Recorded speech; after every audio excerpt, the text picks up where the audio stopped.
കഴിഞ്ഞ ദിവസം രാത്രി ഈ ആഴ്ച ഓടാനുള്ള ഗ്രോസറീസൊക്കെ വാങ്ങിച്ചിട്ടുണ്ട്. നവംബർ ലാസ്റ്റ് വീക്കും പിന്നെ ഡിസംബറിലും ഓൾമോസ്റ്റ് ഒരുപാട് വെജിറ്റബിൾസ് കഴിക്കാൻ എനിക്ക് പറ്റിയിട്ടുണ്ട് കേട്ടോ. നമ്മൾ ജോലിക്കൊക്കെ പോകുമ്പോഴേ 5 ദിവസത്തേക്കുള്ള മീൽ പ്രിപ്പറേഷൻസൊക്കെ ഞാൻ നടത്താറുണ്ട്. അതിനു വേണ്ടി ഓരോ ദിവസത്തേക്കുള്ള വെജിറ്റബിൾസ് എന്തൊക്കെ ഉണ്ടാക്കണം എന്നെല്ലാം ഇൻക്ലൂഡ് ചെയ്യും. നിങ്ങൾ സെൽഫ് ലവ് പ്രാക്ടീസ് ചെയ്യുന്ന ആൾക്കാരാണോ? കഴിഞ്ഞ കോവിഡിന് ശേഷം ഞാനത് പ്രാക്ടീസ് ചെയ്യാൻ തുടങ്ങിയതുകൊണ്ട് ചെറിയ ചെറിയ മാറ്റങ്ങളൊക്കെ എൻ്റെ ലൈഫിൽ വന്നു.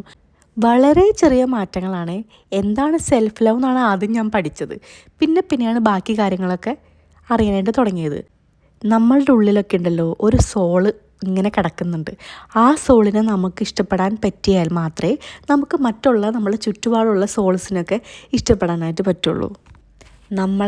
നമ്മളല്ലാണ്ട് അതിൽ കൂടുതൽ എന്തായാലും ആരും സ്നേഹിക്കാനായിട്ട് പോകുന്നില്ല. നമ്മളുടെ ഇഷ്ടങ്ങളും നമ്മളുടെ കുറവുകളും നമ്മളുടെ ഇഷ്ടക്കേടുകളൊക്കെ അറിയുന്നത് നമ്മൾ മാത്രമായിരിക്കുമല്ലോ. നമ്മളുടെയൊക്കെ എല്ലാവരുടെയും ചുറ്റും പല കാര്യങ്ങളും നടക്കുന്നുണ്ടായിരിക്കും.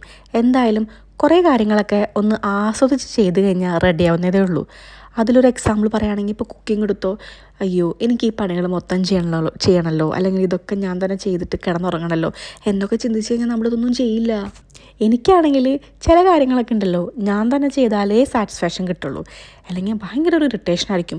അന്നത്തെ ദിവസം കിടന്നുറങ്ങാൻ പോലും പറ്റില്ല. എന്നാൽ ശരി, നല്ലൊരു ബുക്കും വായിച്ച് ജേണലും ചെയ്തിട്ട് കിടന്നുറങ്ങാം.